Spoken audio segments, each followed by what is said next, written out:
naman po si tatay? Dahil uhaw na uhaw talaga kami sa balita kay tatay.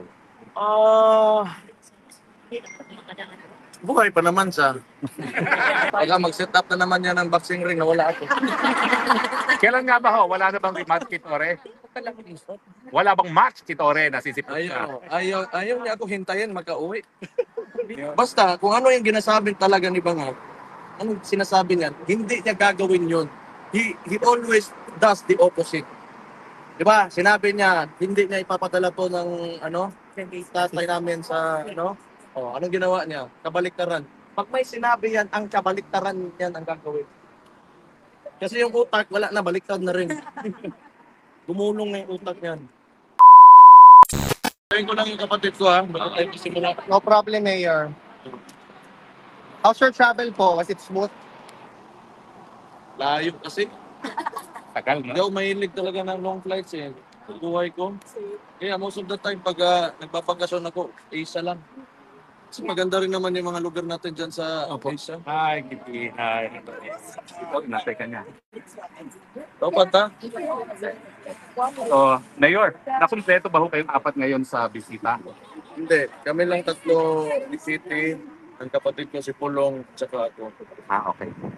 Kamusta naman po si tatay? Dahil uhaw na uhaw talaga kami sa balita kay tatay. Buhay pa naman siya. Pero hindi siya yung dapat na yung isang tao na ganun yung kondisyon niya sa edad niya na dapat nasa isang detention center. You know what I mean? Yeah. Sa kalagayan niya at saka na lang natin i-mention yung anong contribution niya sa Pilipinas. Wag na lang yun. Yung kalagayan niya lang yung iisipin at kalusugan ng tao. He's already 80 years old. Tapos, ganon yung treatment ng Philippine government. The head of state who is Bongbong Marcos, di ba? Ganon yung treatment niya sa tao. Another one, I do not know if this will go well with the Dutch, pero you're very sensitive when it comes to human rights. So sana maisip nila rin na they should open the debate. Yun lang naman dapat sana. Wala naman, we're not against, kung sino man nagpapatakbo or this place or this country is allowing it to happen, but they should open up the debate to put an 80-year-old individual na medyo may problema na sa kalusugan, may mga sakit na rin, na bakit andyan siya? At ano ba talaga yung kasalanan niya? Because, kung ako tatanungin nyo, if it is a war against drugs, kasi yun yung dahilan ng mga who is opposing him, kaya nandito siya. Sino ba ang tinatamaan nun?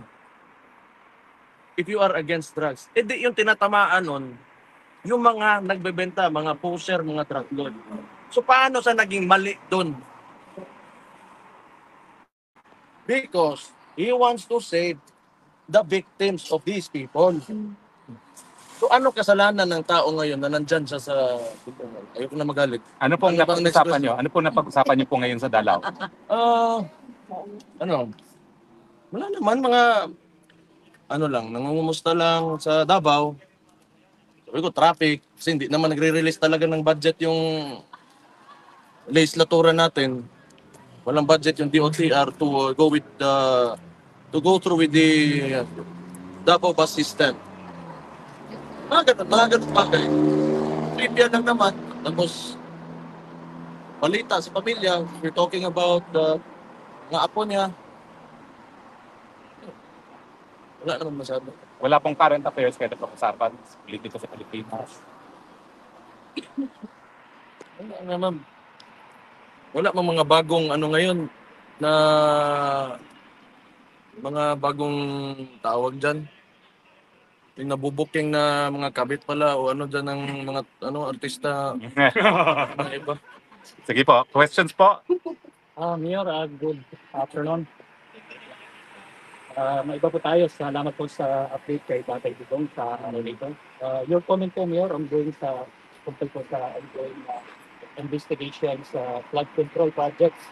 So anong basa ninyo dito, sir? Sa tingin po ba ng ating mapapanagot ang mga nasa likod ng katulaan kaugnay sa mga kasabing proyekto? Alam niyo, tingin ko lang ba, okay man, sabihin na natin. Kasi si BBM kasi, akala niya mabango siya sa ginagawa niya. When in fact, sa chain of command, siya yung nasa taas. And for the past 3 years, he allowed that to happen. So whose responsibility is that? So ngayon, mag-e-expose siya na kunwari ng mga congressman niya na under din naman sa kanya because you're the president. Ikaw pumirma ng budget na yon. Tapos ngayon, sisisihin mo sino? Yung mga nagpasa ng ano. Bakit? In the first place, bakit mo hindi sinigurado? Kasi pinagyabang mo yan sa pangalawang SONA mo na may 5,500 flood mitigation projects ka. Tapos ngayon, nakaganon. Tapos sisisihin mo yung ibang tao. Ikaw yung presidente. You're the executive ng buong bansa. Responsibilidad man yun. If there is someone to blame, that will be him. Okay naman, kasi yung mga ibang politiko ngayon, ginagawa din nilang plataforma. So si Magalong, nag-a-align sila, but yung kinakalaban nila are the congressmen. Why not ask, or question the president himself? Correct. Kasi dinadivert tayo dyan sa mga congressman na yan, cooking show ba?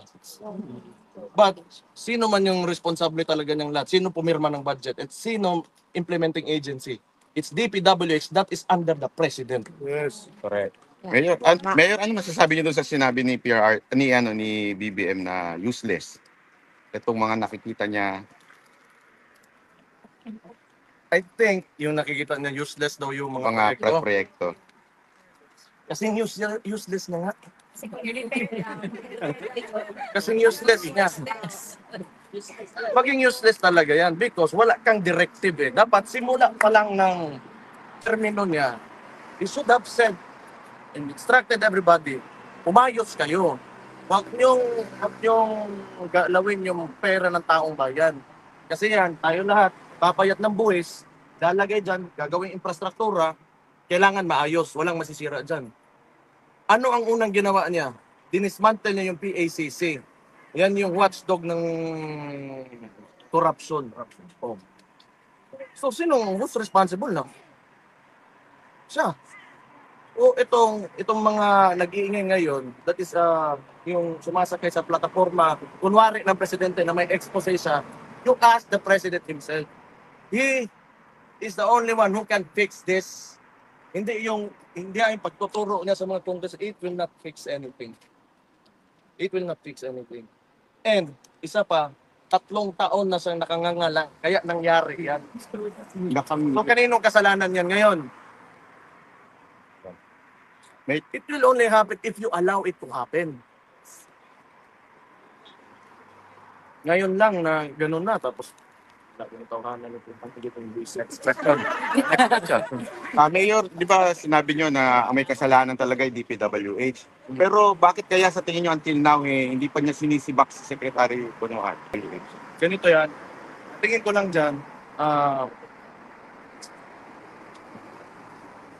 pag yan, yung issue na yan, nawala lang na parang bula. Kasi ginagawa niyang press release yan ngayon PR stunt niya. Na pupunta sa doon, gano'n, may nangyari talaga. Tapos walang makukulong na congressman, kahit sinong politiko, walang makukulong sa mga flood projects na yan. Ibig sabihin, palabas lang yan lahat. Diba? Kung serious talaga siya, sabi niya na, di ba? Alam niya, may tinuro na siya, may mga pangalan ng mga kumpanya ng contractors na in-expose niya, then why not file a case?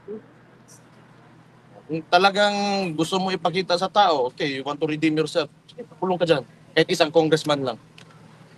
Yung mga nasa Committee on Appropriations po na nag-approve ng mga insertions, kung dapat gawin dyan, yung mga pinakamalalapit sa kanya. Sa ano? Yung Presidente, Speaker, saka yung committee chairman na dating Zaldico. Saldi ko yan. Oh. Stella Timbos, profile, di ba? Opo. Tapos ngayon may bago. Yan. So, bakit ito sabi ko? Kasi, yun na nga. Pag tumahimik yan lahat bigla, tapos wala talagang resulta, concrete result, na may nakulong, may nakuhan, somebody filed the case against somebody, cooking show. Cooking lang na.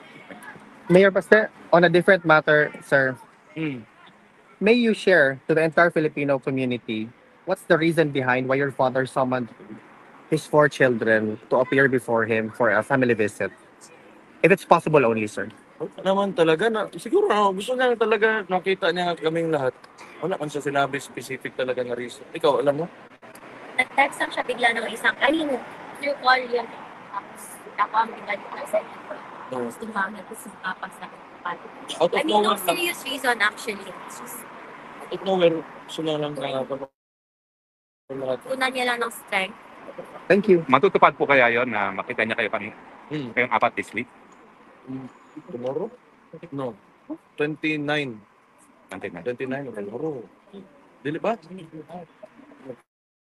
Tomorrow. Within the week. Within the week. Is there a message from the former president sa lahat ng mga milyong-milyong supporters niya na until now, almost 6 months already, still coming outside the ICC detention facility? Hindi pa ba daw kayo napapagod? Hindi. Can you tell him tomorrow that we will never be tired? Sinabihan ko, hindi talaga yan titigil hanggat hindi ka makakalabas. Ngayon, papunta raw dito si Trililing. Mag-aabot pa kayo dito? Trillanes? Oh. Ano na to? Kaya,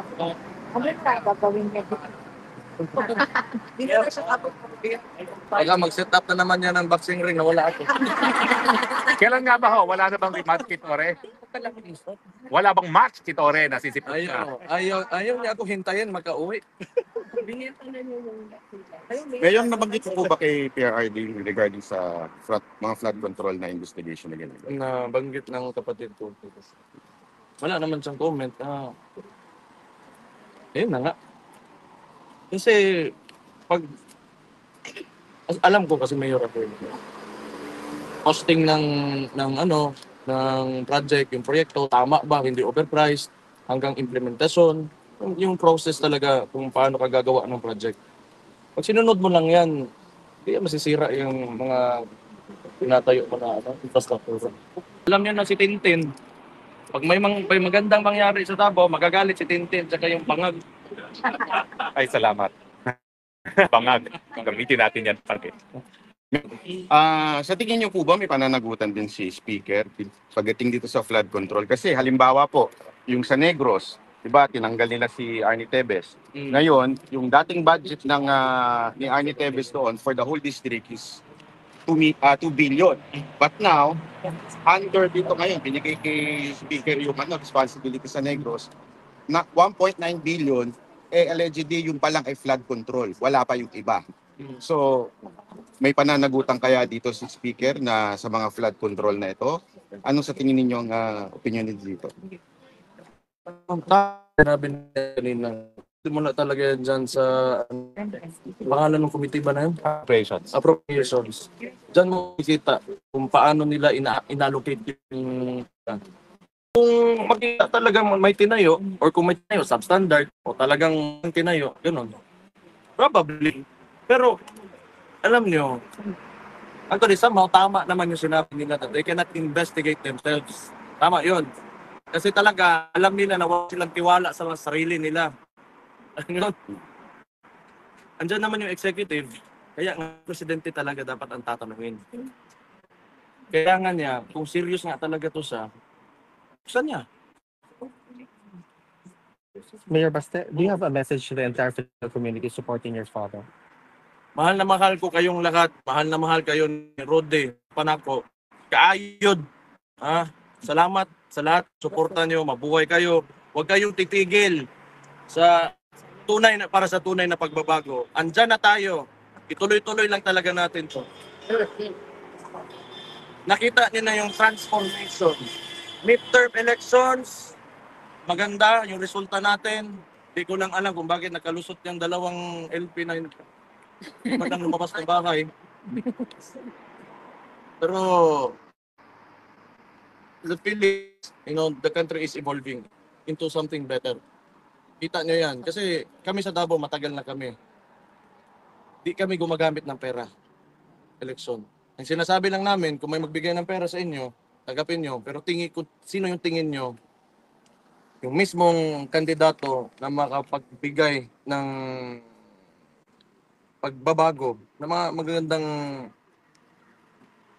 maayos yung lugar nyo, yun yung piliin nyo. Kasi yung pera niya, ginauto lang kayo ng mga politiko na yan. So yan, nakita natin, we've observed that nung midterm elections. Na kiniklaim pa talaga ni Bangag na okay daw yung resulta. Pero yung nagsimula yon, ang pinagyabang niya 12-0. Oh. Nangyari. Basta, kung ano yung ginasabi talaga ni Bangag, anong sinasabi niya, hindi niya gagawin yon. He always does the opposite. Di ba? Sinabi niya, hindi niya ipapadala to ng tatay namin sa anong ginawa niya? Kabaliktaran. Pag may sinabi yan, ang kabaliktaran yan ang gagawin. Kasi yung utak, wala na, baliktad na rin. Gumulong na yung utak niyan. Ngayon, ano masasabi niyo tungkol doon kay yung bangayan ngayon between Torre and Napolcom na nagkakaroon sila ng konting dahil ba sa tingin niyo sa yabang ni Torre kaya nagkakaganyan? Pera yan. Pera. Hindi ko lang alam saan nila o anong pinapagawa yan. Pero pera talaga yan. Basta mga ganon. Walang iba yan. Pera yan. So, ngayon, hindi lang natin alam kung ano talaga. Pero usually. Kasi magkaiba naman sila ng role. Hindi mo naman pwede yung di ba? Pera yan.